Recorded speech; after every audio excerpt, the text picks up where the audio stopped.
సమూయేలు మొదటి గ్రంథము 25వ అధ్యాయం.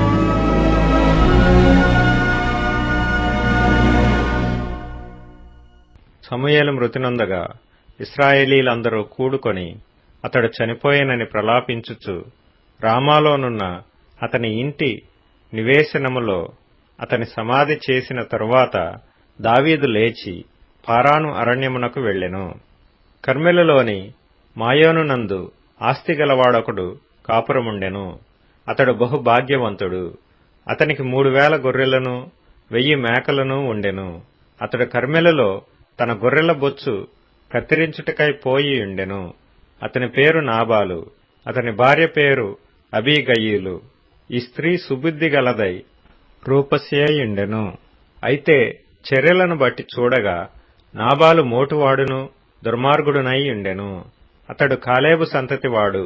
నాబాలు గొర్రెల బొచ్చు కత్తెర వేయించుచున్నాడని అరణ్యమందున్న దావీదు విని తన పనివారిలో 10 మందిని పిలిచి వారితో ఇట్లనెను, మీరు కర్మెలునకు నాబాలు నొద్దకు పోయి నా పేరు చెప్పి కుశల ప్రశ్నలడిగి ఆ భాగ్యవంతునితో నీకును నీ ఇంటికిని నీకు కలిగిన అంతటికిని క్షేమమవునుగాక అని పలికి ఈ వర్తమానము తెలియజెప్పవలెను. నీ యొద్ద గొర్రెల బొచ్చు కత్తిరించు వారున్నారన్న సంగతి నాకు వినబడెను. నీ గొర్రెల కాపరులు మా దగ్గర నుండగా మేము వారికి ఏ కీడును చేసి ఉండలేదు. వారు కర్మెలులో నున్నంత కాలము వారేదియూ పోగొట్టుకొనలేదు. నీ పనివారిని నీవు అడిగిన ఎడల వారలాగు చెప్పుదురు. కాబట్టి నా పనివారికి దయచూపుము. శుభదినమున మేము వచ్చితిమి గదా, నీకిష్టము వచ్చినట్టు నీ దాసులకును నీ కుమారుడైన దావీదునకును ఇమ్ము. దావీదు పనివారు వచ్చి అతని పేరు చెప్పి ఆ మాటలన్నిటినీ నాబాలునకు తెలియజేసి కూర్చుండగా నాబాలు, దావీదు ఎవడు, యెష్షయి కుమారుడెవడు, తమ యజమానులను విడిచి పారిపోయిన దాసులు ఇప్పుడు అనేకులున్నారు. నేను సంపాదించుకొనిన అన్నపానములను నా గొర్రెబొచ్చు కత్తిరించు వారి కొరకు నేను వధించిన పశుమాంసమును తీసి నేను బొత్తిగా ఎరుగని వారికిత్తునా అని దావీదు దాసులతో చెప్పగా, దావీదు పనివారు వెనుకకు తిరిగి దోవ పట్టుకొని పోయి అతనికి ఈ మాటలన్నీ తెలియజేసిరి. అంతటా దావీదు వారితో, మీరందరూ మీ కత్తులను ధరించుకొనుడనగా వారు కత్తులు ధరించుకొనిరి. దావీదు కూడాను కత్తి ఒకటి ధరించెను. దావీదు వెనుక దాదాపు 400 మంది బయలుదేరగా 200 మంది సామాను దగ్గర నిలిచిరి. పనివాడు ఒకడు నాబాలు భార్య అయిన అబీగయలుతో ఇట్లనెను, అమ్మా, దావీదు అరణ్యములో నుండి మన యజమానుని కుశల ప్రశ్నలడుగుటకై దూతలను పంపించగా అతడు వారితో కఠినముగా మాటలాడెను. అయితే ఆ మనుష్యులు మాకెంతో ఉపకారం చేసి ఉన్నారు. మేము పొలములో వారి మధ్యను సంచరించుచున్నంతసేపు అపాయముగాని నష్టముగాని మాకు సంభవింపనే లేదు. మేము గొర్రెలను కాయుచున్నంతసేపు వారు రాత్రింబగళ్ళు మా చుట్టూ ప్రాకారముగా ఉండిరి. అయితే మా యజమానునికిని అతని ఇంటివారికందరికిని వారు కీడు చేయ నిశ్చయించి ఉన్నారు గనుక ఇప్పుడు నీవు చేయవలసిన దానిని బహు జాగ్రత్తగా ఆలోచించుము. మన యజమానుడు బహు పనికిమాలిన వాడు, ఎవనిని తనతో మాటలాడనీయడు అనెను. అందుకు అబీగయీలు నాబాలుతో ఏమీ చెప్పక త్వరపడి 200 రొట్టెలను 2 ద్రాక్షరసపు తిత్తులను వండిన 5 గొర్రెల మాంసమును 5 మానికల వేయించిన ధాన్యమును 100 ద్రాక్ష గెలలను 200 అంజూరపు అడలను గార్ధబొమ్మల మీద వేయించి, మీరు నాకంటే ముందుగా పోవుడి, నేను మీ వెనుక నుండి వచ్చెదనని తన పనివారికి ఆజ్ఞనిచ్చి గార్ధబొమ్మ మీద ఎక్కి పర్వతపు లోయలోనికి వచ్చుచుండగా దావీదును అతని జనులను ఆమెకు ఎదురుపడిరి. ఆమె వారిని కలుసుకొనెను. అంతకు మునుపు దావీదు నాబాలునకు కలిగిన దాని అంతటిలో ఏదియూ పోకుండా ఈ అరణ్యములో అతని ఆస్తి అంతయు నేను వ్యర్థముగా కాయిచూ వచ్చితిని. ఉపకారమునకు నాకు అపకారము చేసి ఉన్నాడే అని అనుకొని అతనికున్న వారిలో ఒక మగపిల్లవానినైనను తెల్లవారునప్పటికీ నేనుండనియ్యను. లేదా దేవుడు మరి గొప్ప అపాయము దావీదు శత్రువులకు కలుగజేయునుగాక అని ప్రమాణము చేసియుండెను. అబీగయీలు దావీదును కనుగొని గార్ధబొమ్మ మీద నుండి త్వరగా దిగి దావీదునకు సాష్టాంగ నమస్కారము చేసి అతని పాదములు పట్టుకొని ఇట్లనెను, నా ఏలినవాడా, ఈ దోషము నాదని ఎంచుము. నీ దాసురాలనైనా నన్ను మాట్లాడనిమ్ము. నీ దాసురాలనైనా నేను చెప్పు మాటలను ఆలకించుము. నా ఏలినవాడా, దుష్టుడైన ఈ నాబాలును లక్ష్యపెట్టవద్దు. అతని పేరు అతని గుణములను సూచించుచున్నది. అతని పేరు నాబాలు, మోటుతనము అతని గుణము. నా ఏలినవాడు పంపించిన పనివారు నాకు కనబడలేదు. నా ఏలినవాడా, యెహోవా జీవము తోడు, నీ జీవము తోడు, ప్రాణహాని చేయకుండా యెహోవా నిన్ను ఆపియున్నాడు. నీ చెయ్యి నిన్ను సంరక్షించనన్న మాట నిజమని యెహోవా జీవము తోడు, నీ జీవము తోడు అని ప్రమాణము చేయుచున్నాను. నీ శత్రువులను నా ఏలినవాడవైన నీకు కీడు చేయనుద్దేశించు వారును నాబాలు వలె ఉందురుగాక. అయితే నేను నా ఏలినవాడవగు నీ యొద్దకు తెచ్చిన ఈ కానుకను నా ఏలినవాడవగు నిన్ను వెంబడించు పనివారికి ఇప్పించి నీ దాసురాలనైన నా తప్పు క్షమించుము. నా ఏలినవాడవగు నీవు యెహోవా యుద్ధములను చేయుచున్నావు గనుక నా ఏలినవాడవగు నీకు ఆయన శాశ్వతమైన సంతతినిచ్చును. నీవు బ్రతుకు దినములన్నిటినూ నీకు అపాయము కలగకుండును. నిన్ను హింసించుటకైనను నీ ప్రాణము తీయుటకైనను ఎవడైనా ఉద్దేశించిన ఎడల నా ఏలినవాడవగు నీ ప్రాణము నీ దేవుడైన యెహోవా యొద్దనున్న జీవపు మూటలో కట్టబడును. ఒకడు వడిసెలతో రాయి విసిరినట్లు ఆయన నీ శత్రువుల ప్రాణములను విసిరివేయును. యెహోవా నా ఏలినవాడవగు నిన్ను గూర్చి సెలవిచ్చిన మేలంతటినీ నీకు చేసి నిన్ను ఇశ్రాయేలీల మీద అధిపతినిగా నిర్ణయించిన తరువాత నా ఏలినవాడవగు నీవు రక్తమును నిష్కారణముగా చిందించినందుకే గాని, నా ఏలినవాడవగు నీవు పగ తీర్చుకొనినందుకే గాని, మనోవిచారమైనను దుఃఖమైనను నా ఏలినవాడవగు నీకు ఎంతమాత్రమును కలగకపోవునుగాక. యెహోవా నా ఏలినవాడవగు నీకు మేలు చేసిన తరువాత నీవు నీ దాసురాలనగు నన్ను జ్ఞాపకము చేసుకొనుము అనెను. అందుకు దావీదు, నాకు ఎదురుపడుటకై నిన్ను పంపిన ఇశ్రాయేలీల దేవుడైన యెహోవాకు స్తోత్రము కలుగునుగాక. నేను పగ తీర్చుకొనకుండను ఈ దినమున ప్రాణము తీయకుండను నన్ను ఆపినందుకై నీవు ఆశీర్వాదము నొందుదువుగాక. నీవు చూపిన బుద్ధి విషయమై నీకు ఆశీర్వాదము కలుగునుగాక. నీవు త్వరపడి నన్ను ఎదుర్కొనకపోయిన ఎడల నీకు హాని చేయకుండా నన్ను ఆటంకపరిచిన ఇశ్రాయేలీల దేవుడైన యెహోవా జీవము తోడు, తెల్లవారులోగా నాబాలునకు మగవాడొకడునూ విడవబడడన్న మాట నిశ్చయము అని చెప్పి తన యొద్దకు ఆమె తెచ్చిన వాటిని ఆమె చేత తీసుకొని, నీ మాటలు నేను ఆలకించి నీ మనవిని అంగీకరించితిని. సమాధానముగా నీ ఇంటికి పొమ్మని ఆమెతో చెప్పెను. అబీగయీలు తిరిగి నాబాలునొద్దకు రాగా రాజులు విందు చేసినట్లు అతడి ఇంటిలో విందు చేసి త్రాగుచూ బహు సంతోషించుచూ మత్తుగా నుండెను. గనక తెల్లవారు వరకు ఆమె అతనితో కొద్దీ గొప్ప మరేమియూ చెప్పక ఊరకుండెను. ఉదయమున నాబాలునకు మత్తు తగ్గియున్నప్పుడు అతని భార్య అతనితో ఆ సంగతులను తెలియచెప్పగా భయము చేత అతని గుండె పగిలెను. అతడు రాతివలే బిగుసుకొని పోయెను. 10 దినములైన తరువాత యెహోవా నాబాలును మొత్తగా అతడు చనిపోయెను. నాబాలు చనిపోయెనని దావీదు విని యెహోవా నాబాలు చేసిన కీడును అతని తలమీదికి రప్పించెను. గనుక తన దాసుడనైన నేను కీడు చేయకుండా నన్ను కాపాడి నాబాలు వలన నేను పొందిన అవమానమును తీర్చిన యెహోవాకు స్తోత్రము కలుగునుగాక అనెను. తరువాత దావీదు అబీగయీలును పెండ్లి చేసుకొనవలెనని ఆమెతో మాట్లాడ తగిన వారిని పంపెను. దావీదు సేవకులు కర్మెలులోనున్న అబీగయీలునొద్దకు వచ్చి, దావీదు మమ్మను పిలిచి నిన్ను పెండ్లి చేసుకొనుటకై తోడుకొని రండని పంపెననగా ఆమె లేచి సాగిలపడి, నా ఏలినవాని చిత్తము, నా ఏలినవాని సేవకుల కాళ్లు కడుగుటకు నా ఏలినవాని దాసురాలనగు నేను సిద్ధముగా నున్నానని చెప్పి త్వరగా లేచి గార్ధబొమ్మ మీద ఎక్కి తన వెనుక నడుచుచున్న 5 పనికత్తెలతో కూడా దావీదు పంపిన దూతల వెంబడి రాగా దావీదు ఆమెను పెండ్లి చేసుకొనెను.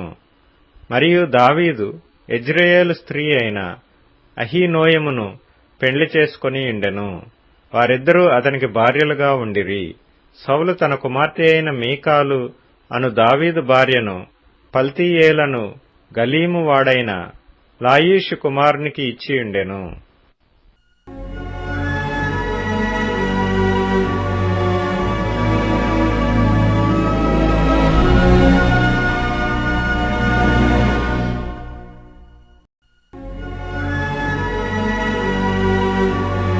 సమూయేలు మొదటి గ్రంథము 26వ అధ్యాయం.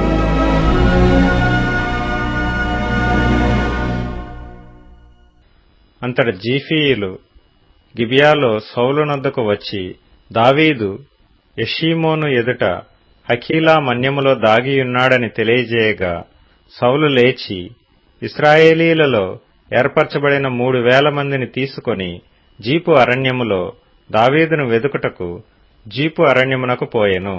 సౌలు యెషీమోను ఎదుటనున్న హకీలా మన్యమందు త్రోవ ప్రక్కను దిగగా దావీదు అరణ్యములో నివసించుచుండి తన్ను పట్టుకొనవలెనని సౌలు అరణ్యమునకు వచ్చినని విని వేగుల వారిని పంపి నిశ్చయముగా సౌలు వచ్చినని తెలుసుకొనెను. తరువాత దావీదు లేచి సౌలు దండు దిగిన స్థలము దగ్గరకు వచ్చి సౌలునకు సైన్యాధిపతియగు నేరు కుమారుడైన అబ్నేరును పరుండి ఉండగా వారున్న స్థలము కనుగొనెను. సౌలు దండు క్రొత్తలములో పండుకొనగా దండువారు అతని చుట్టూ నుండిరి. అప్పుడు దావీదు పాళెంలోనికి సౌలు దగ్గరకు నాతో కూడా ఎవరు వత్తురని హిత్తీయుడైన అహీమెలకును సెరూయా కుమారుడును యోవాబునకు సహోదరుడునగు అబీషైని నడుగగా నీతో కూడా నేనే వత్తునని అబీషై అనెను. దావీదును అబీషయ్యును ఆ జనుల దగ్గరకు పోగా సౌలు దండు క్రొత్తలములో పండుకొని నిద్రపోవుచుండెను. అతని ఈటె అతని తలగడ దగ్గర నేలను నాటియుండెను. అబ్నేరును జనులను అతని చుట్టూ పండుకొని ఉండిరి. అప్పుడు అబీషై దావీదుతో, దేవుడు ఈ దినమున నీ శత్రువుని నీకప్పగించెను. కాబట్టి నీ చిత్తమైతే ఆ ఈటెతో ఒక్క పోటు పొడిచి నేనతనిని భూమికి నాటివేతును. ఒక దెబ్బతోనే పరిష్కారం చేతుననగా దావీదు, నీవతని చంపకూడదు. యెహోవా చేత అభిషేకము నొందిన వానిని చంపి నిర్దోషి అగుట ఎవనికి సాధ్యము? యెహోవా జీవము తోడు యెహోవాయే అతని మొత్తును. అతడు అపాయము వలన చచ్చును, లేదా యుద్ధమునకు పోయి నశించును. యెహోవా చేత అభిషేకము నొందిన వానిని నేను చంపను. అలాగున నేను చేయకుండా యెహోవా నన్ను ఆపునుగాక. అయితే అతని తలగడ దగ్గరనున్న ఈటెను నీళ్ల బుడ్డిని తీసుకుని మనము వెళ్లిపోదము రమ్మని అబీషైతో చెప్పి సౌలు తలగడ దగ్గరనున్న ఈటెను నీళ్ల బుడ్డిని తీసుకుని వారిద్దరూ వెళ్లిపోయిరి. యెహోవా చేత వారికందరికీ గాఢ నిద్ర కలుగగా వారిలో ఎవడనూ నిద్ర మేలుకొనలేదు. ఎవడనూ వచ్చిన వారిని చూడలేదు. జరిగిన దాని గుర్తుపట్టిన వాడొకడునూ లేడు. తరువాత దావీదు అవతలకు పోయి దూరముగానున్న కొండమీద నిలిచి ఉభయుల మధ్యను చాలా ఎడముండగా జనులను నేరు కుమారుడైన అబ్నేరును వినునట్లు, అబ్నేరు, నీవు మాటలాడవా అని కేక వేయగా అబ్నేరు కేకలు వేసి, రాజును నిద్రలేపు, నీవెవడవని అడిగెను. అందుకు దావీదు, నీవు మగవాడవు కావా? ఇశ్రాయేలీలలో నీ వంటి వాడెవడు? నీకు యజమానుడగు రాజునకు నీవెందుకు కాపు కాయకపోతివి? నీకు యజమానుడగు రాజును సంహరించుటకు జనులలో ఒకడు చేరువకు వచ్చెనే. నీ ప్రవర్తన అనుకూలము కాదు. నీవు శిక్షకు పాత్రుడవే. యెహోవా చేత అభిషేకము నొందిన నీ ఏలిన వానికి నీవు రక్షకముగా నుండలేదు. యెహోవా జీవము తోడు నీవు మరణశిక్షకు పాత్రుడవు. రాజు యొక్క ఈట ఎక్కడనున్నదో చూడుము, అతని తలగడ యొద్దనున్న నీళ్ల బుడ్డి ఎక్కడనున్నదో చూడుము అని పలికెను. సౌలు దావీదు స్వరము ఎరిగి, దావీదా నాయనా, ఇది నీ స్వరమే గదా అని అనగా దావీదు ఇట్లనెను, నా ఏలినవాడా, నా రాజా, నా స్వరమే. నా ఏలినవాడు తన దాసుని ఈలాగు ఎందుకు తరుముచున్నాడు? నేనేమి చేసితిని? నా వలన ఏ కీడు నీకు సంభవించును? రాజా, నా ఏలినవాడా, నీ దాసుని మాటలు వినుము. నా మీద పడవలెనని యెహోవా నిన్ను ప్రేరేపించిన ఎడల నైవేద్యము చేసి ఆయనను శాంతిపరచవచ్చును. అయితే నరులెవరైనను నిన్ను ప్రేరేపించిన ఎడల వారు యెహోవా దృష్టికి శాపగ్రస్తులగుదురు. వారు నీవు దేశమును విడిచి అన్యదేవతలను పూజించుమని నాతో చెప్పి యెహోవా స్వాస్థ్యమునకు హత్తుకొనకుండా నన్ను వెలివేయుచున్నారు. నా దేశమునకు దూరముగాను యెహోవా సన్నిధికి ఎడముగాను నేను మరణము నొందకపోవుదునుగాక. ఒకడు పర్వతముల మీద కౌజుపిట్టను తరిమినట్టు ఇశ్రాయేలు రాజువైన నీవు మిన్నల్లిని వెదుకుటకై బయలుదేరి వచ్చితివి. అందుకు సౌలు, నేను పాపము చేసితిని.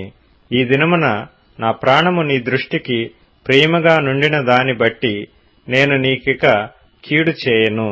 దావీదా నాయనా, నా యొద్దకు తిరిగి రమ్ము. వెర్రివాడనై నేను బహు తప్పు చేసితిననగా దావీదు, రాజా, ఇదిగో నీ ఈటె నా యొద్దనున్నది. పనివారిలోనొకడు వచ్చి దాని తీసుకొనవచ్చును. యెహోవా ఈ దినము నిన్ను నాకు అప్పగించినను నేను యెహోవా చేత అభిషేకము నొందిన వానిని చంపనొల్లకపోయినందున ఆయన నా నీతిని నా విశ్వాస్యతను చూచి నాకు ప్రతిఫలము దయచేయును. చిత్తగించుము. ఈ దినమున నీ ప్రాణము నా దృష్టికి ఘనమైనందున యెహోవా నా ప్రాణమును తన దృష్టికి ఘనముగా ఎంచి బాధలన్నిటిలో నుండి నన్ను రక్షించునుగాక అని చెప్పెను. అందుకు సౌలు, దావీదా నాయనా, నీవు ఆశీర్వాదము పొందుదువుగాక. నీవు ఘనకార్యములను పూనుకొని విజయము నొందుదువుగాక అని దావీదుతో అనెను. అప్పుడు దావీదు తన మార్గమున వెళ్లిపోయెను. సౌలును తన స్థలమునకు తిరిగి వచ్చెను.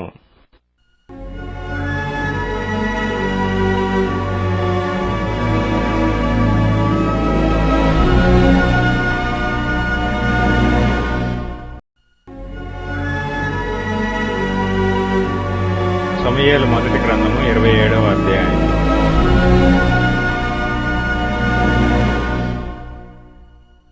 తరువాత దావీదు, నేను ఇక్కడ నిల్చుట మంచిది కాదు. ఏదో ఒక దినమున నేను సౌలు చేత నాశనమగుదును. నేను ఫిలిష్తీయుల దేశములోనికి తప్పించుకొని పోవుదును. అప్పుడు సౌలు ఇశ్రాయేలీల సరిహద్దులలో నన్ను వెదకుట మానుకొనును గనుక నేను అతని చేతిలో నుండి తప్పించుకొందునని అనుకొని లేచి తన యొద్దనున్న 600 మందితో కూడా ప్రయాణమై మాయోకు కుమారుడును గాతు రాజునైన ఆకీషునొద్దకు వచ్చెను. దావీదు గాతులో ఆకీషునొద్ద చేరగా అతడును అతని వారందరూ తమ తమ కుటుంబముల సమేతముగా కాపురముండిరి. యెజ్రెయేలీయురాలగు అహీనోయము, నాబాలు భార్యయుండిన కర్మెలీయురాలగు అబీగయీలు అను అతని 2 భార్యలు దావీదుతో కూడా ఉండిరి. దావీదు గాతునకు పారిపోయిన సంగతి సౌలునకు తెలిసిన మీదట అతడు దావీదును వెదుకట మానివేసెను. అంతట దావీదు, రాజపురమందు నీ యొద్ద నీ దాసుడనైన నేను కాపురము చేయనేలా? నీ దృష్టికి నేను అనుగ్రహము పొందిన వాడనైతే బయటి పట్టణములలో ఒకదానియందు నేను కాపురముండుటకు ఒక స్థలము ఇప్పించుమని ఆకీషును అడగగా ఆకీషు సిక్లగు అను గ్రామమును ఆ దినమున అతనికిచ్చెను. కాబట్టి నేటి వరకు సిక్లగు యూదారాజుల వశమున నున్నది. దావీదు ఫిలిష్తీయుల దేశములో కాపురముండిన కాలమంతా 1 సంవత్సరము 4 నెలలు. అంతలో దావీదును అతని వారును బయలుదేరి గెషూరీయుల మీదను గెజరీయుల మీదను అమాలేకీయుల మీదను పడిరి.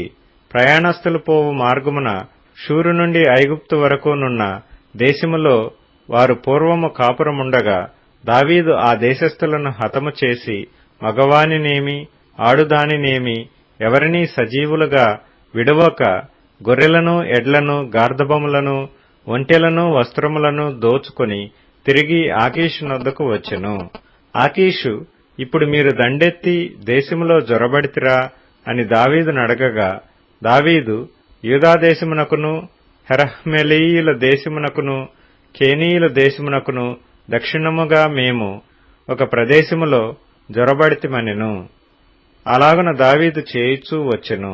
అతడు ఫిలిష్తీయుల దేశములో నివసించినంత కాలము ఈ ప్రకారముగా చేయునని తమ్మును గురించి వారు చెప్పుదురేమో అని గాతుకు వర్తమానము తేగల మగవానినైనను ఆడుదానినైనను దావీదు బ్రతకనియ్యలేదు. దావీదు తన జనులైన ఇశ్రాయేలీయులు తన యందు బొత్తిగా అసహ్యపడునట్లు చేసెను. గనుక అతడు సదాకాలము నాకు దాసుడుగాను ఉండునని అనుకొని ఆకీషు దావీదు మాట నమ్మెను.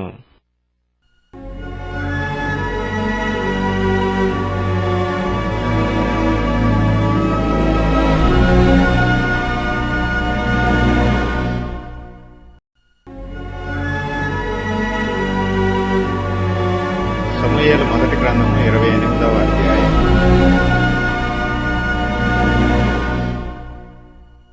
ఆ దినములలో ఫిలిష్తీయులు ఇశ్రాయేలీలతో యుద్ధము చేయవలనని సైన్యములను సమకూర్చి యుద్ధమునకు సిద్ధపడగా ఆకీషు దావీదును పిలిచి, నేను దండెత్తగా నీవును నీ జనులను నాతో కూడా యుద్ధమునకు బయలుదేరి రావలెనని పరిష్కారముగా తెలుసుకొనుమనగా, దావీదు, నీ దాసుడనైన నేను చేయబోవు కార్యము ఏదో అది నీవు ఇప్పుడు తెలుసుకొందువనెను.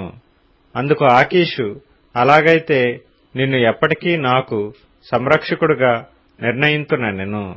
సమూయేలు మృతి పొందగా ఇశ్రాయేలీలు అతని గురించి విలాపము చేసి రామా అను అతని పట్టణములో అతని పాతిపెట్టి ఇండిరి. మరియు సౌలు కర్ణపిశాచము గలవారిని చిల్లంగివారిని దేశములో నుండి వెళ్లగొట్టి ఇండెను. ఫిలిష్తీయులు దండెత్తి వచ్చి షూనేములో దిగగా సౌలు ఇశ్రాయేలీలందరినీ సమకూర్చెను. వారు గిల్బోవలో దిగిరి.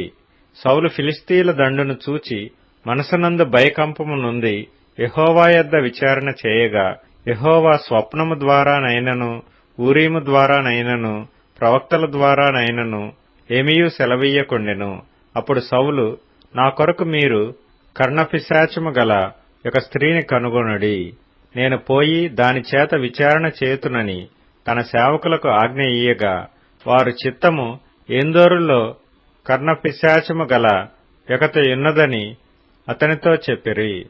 కాబట్టి సౌలు మారువేషము ధరించి వేరు బట్టలు తొడుగుకొని 2 మనుషులను వెంటబెట్టుకుని పోయి రాత్రివేళ ఆ స్త్రీ యొద్దకు వచ్చి, కర్ణపిశాచము ద్వారా నాకు శకునము చెప్పి నాతో మాటలాడుటకై నేను నీతో చెప్పువాని రప్పించుమని కోరగా, ఆ స్త్రీ, ఇదిగో సౌలు చేయించినది నీకు తెలిసినది కాదా?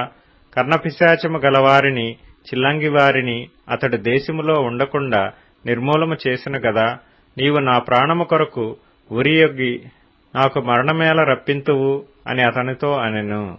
అందుకు సౌలు, యెహోవా జీవము తోడు, దీనిని బట్టి నీకు శిక్ష ఎంతమాత్రమును రాదని యెహోవా నామమున ప్రమాణము చేయగా, ఆ స్త్రీ, నీతో మాటలాడుటకై నేనెవని రప్పింపవలనని అడుగగా, అతడు సమూయేలును రప్పింపవలెననెను. ఆ స్త్రీ సమూయేలును చూచినప్పుడు బిగ్గరగా కేకవేసి, నీవు సౌలువే, నీవు నన్నెందుకు మోసపుచ్చితివని సౌలుతో చెప్పగా, రాజు, నీవు భయపడవద్దు, నీకు ఏమి కనబడినదని ఆమెనడుగగా, ఆమె దేవతలలో ఒకడు భూమిలో నుండి పైకి వచ్చుట నేను చూచుచున్నానెను. అందుకతడు ఏ రూపముగా ఉన్నాడని దానినడిగినందుకు అది దుప్పటి కప్పుకొనిన ముసలివాడొకడు పైకి వచ్చుచున్నాడనగా, సౌలు అతడు సమూయేలు అని తెలుసుకొని సాగిలపడి నమస్కారము చేసెను.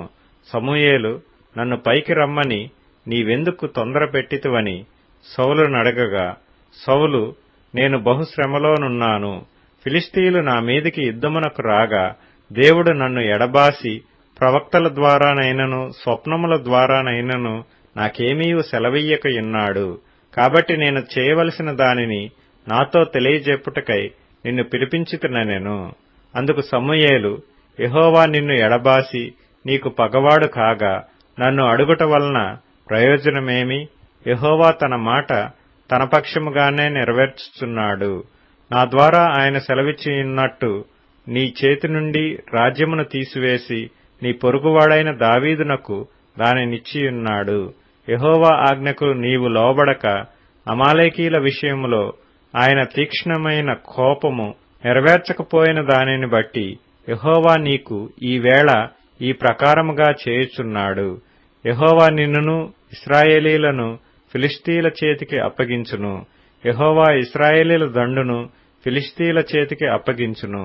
రేపు నీవును నీ కుమారులను నాతో కూడా ఉందురు అని సౌలుతో చెప్పగా, సమూయేలు మాటలకు సౌలు బహు భయముంది వెంటనే నేలను సాష్టాంగపడి దివారాత్రము భోజనమేమియూ చేయకయుండినందున బలహీనుడాయెను. అప్పుడు ఆ స్త్రీ సౌలు దగ్గరకు వచ్చి అతడు బహుగా కలవరపడుట చూచి, నా ఏలినవాడా, నీ దాసినైన నేను నీ ఆజ్ఞకు లోబడి నా ప్రాణము నా చేతిలో పెట్టుకొని నీవు నాతో సెలవిచ్చిన మాటలను విని అట్లు చేసితిని. ఇప్పుడు నీ దాసినైన నేను చెప్పు మాటలను ఆలకించుము. నేను నీకు ఇంత ఆహారము వడ్డించుదును. నీవు భోజనము చేసి ప్రయాణమై పోవుటకు బలము తెచ్చుకొనుమని అతనితో చెప్పగా, అతడు ఒప్పక భోజనము చేయననెను. అయితే అతని సేవకులు ఆ స్త్రీతో ఏకమై అతని బలవంతము చేయగా, అతడు వారు చెప్పిన మాట ఆలకించి నేల నుండి లేచి మంచము మీద కూర్చుండెను. తన ఇంటిలో క్రొవ్విన పెయ్య ఒకటి ఉండగా ఆ స్త్రీ దాని తీసుకొని త్వరగా వధించి పిండి తెచ్చి పిసికి పులుసులేని రొట్టెలు కాల్చి తీసుకొని వచ్చి సౌలునకును అతని సేవకులకును వడ్డించగా, వారు భోజనము చేసి లేచి ఆ రాత్రి వెళ్లిపోయిరి.